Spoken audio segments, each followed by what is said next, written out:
Hi everyone, my name is Richard Wilkinson, and this is my story of post-war America, where we're supposed to focus on an entrepreneur and describe what they've done and analyze some of their contributions. So I've focused on a man named Steve Blank, who is a Vietnam vet. He was in the Air Force. He's also known as the godfather of Silicon Valley. He started the lean startup movement and wrote the books, The 4 Steps to the Epiphany and the Startup Owner's Manual. He moved to Silicon Valley in 1978, so just a couple of years after Bill Gates and Steve Jobs started their companies. And he really got into technological innovations. He started making a bunch of companies. And one of the things that he did was looking at what customers wanted right at that moment.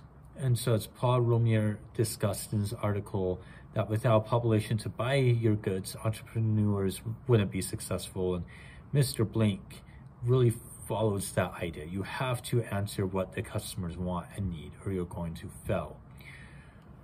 He came at a time when computers were the future, and he started getting involved in that. He started creating companies like Epiphany, Zilog, MIPS Computers, and Convergent Technologies. He was a consultant for Pixar, Ardent, Supermac, ESL, and Rocket Science Games. He consulted with military contracts. In 1999, he retired, and that's when he wrote his books, and he started teaching classes for UC Berkeley, Stanford, Columbia, New York University, and Imperial College in England. And all of his classes are on entrepreneurship and how to create a business. But he does it a little bit differently than most people do. He really does follow the advice of Sam Walton in looking at customer service and needing to answer customers' needs, saying that companies have to know what customers want, or your company is going to fail. You have to create things that will appeal to them and not just push out anything that you want, any fancy you have. It might not work. So you have to know what they want and have it at a price they're willing to buy it for.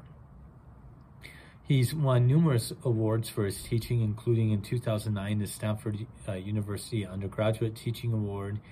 He was also that year listed as one of the 10 influencers in Silicon Valley. He also won a teaching award at UC Berkeley. And his Lean Launchpad was used to create the curriculum for the National Science Foundation Innovation Corps that helps technological companies begin. They get $50,000 scholarships to these new companies, people just coming out of school wanting to be entrepreneurs. And so he helps them start with that through his course and through this scholarship or loan the National Science Foundation gives.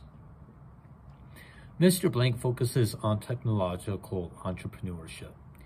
He says that entrepreneurship is found in the culture of tolerance for experimentation, failure, and financial structures that balance risk, return, and obscene returns.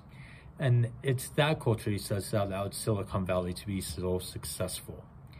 He's used his knowledge to help create the innovation core that I just mentioned, and he's also used it to teach new entrepreneurs. But one of the things that he teaches is that a successful startup doesn't focus on a business model. A startup is a temporary organization that's looking at ways to develop what they need to do, learn how to be agile, learn how to be businesses. And once they figure all of that out, they can start creating a business model that allows them to become a business. So he really focuses on what it takes to become a successful business, instead of just jumping into a business model without everything in place. His students always have opportunities to go out and learn from entrepreneurs. He has mentors come in, successful business people to come in and help mentor them, help teach them what they need to know. And he's had a lot of success both as a teacher and as an entrepreneur.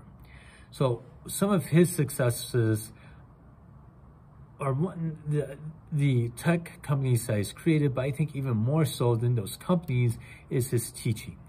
And the Lean Launchpad company and the Lean Startup ideas that have taken hold in these universities and helped other people become successful entrepreneurs. Thank you for listening. Have a great day.